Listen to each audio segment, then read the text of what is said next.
every family in town or in the country had a victory garden. It was a badge of patriotism. I don't recall a single home without one.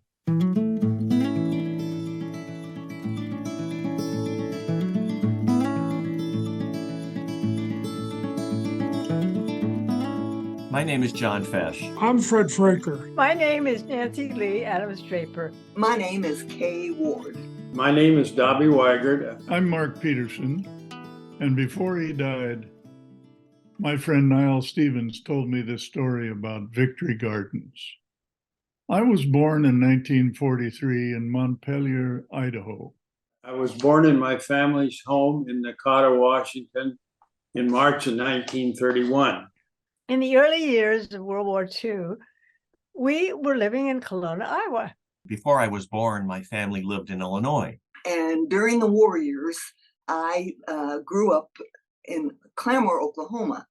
After World War II began, families were encouraged to have victory gardens to help with the war effort. It wasn't until after World War II that I first became aware of the term victory garden. During that time, my dad and my uncle were serving our country in the U.S. Army. While they were overseas, all of my relatives grew vegetables and flowers in their backyard gardens. We always had a vegetable garden along with 1 or 2 milk cows. And we lived on one corner, and a lady named Grandma Camp lived on the other. She wasn't our grandma, but she made cookies, and we thought of her as a grandma. And in between was this huge garden of mothers. And my father was in the service. So Sally and I were the ones who would gather what mother had planted. In a steel town near Pittsburgh, there was no room for a garden around the barrack-style housing project where we lived during World War II. So when a local church, St. Joseph's, offered victory garden plots in their cemetery, my parents jumped at the opportunity.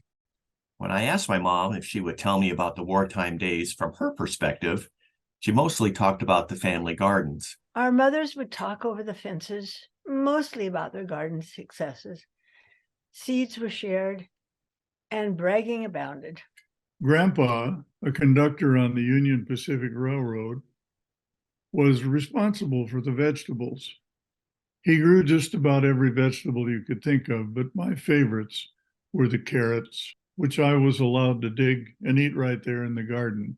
Uncle Johnny was going to have a victory garden, and he was an extremely fastidious man. So the soil was loose and beautiful. There wasn't a lump in it.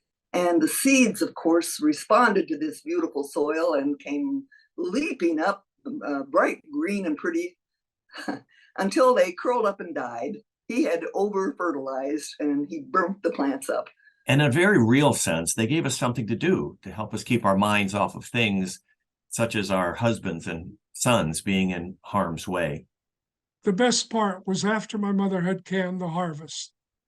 My little sister and I hitched up our red wagon with the surplus vegetables and sold them to the neighbors.